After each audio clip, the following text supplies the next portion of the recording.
एक दिन ना मैं ऐसा घर बनाऊंगी जहाँ दिखाने की चीजें भले कम हो मगर कोनों में पौधों की जगह जरूर होगी। सुबह की धूप अंदर और बाहर पेड़ों की छाया दिखेगी।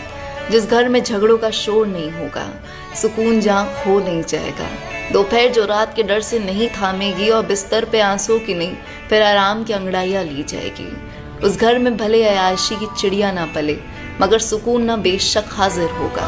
भले महंगे फल ना मिले मगर रोटी मुस्कुरा कर निगली जाएगी।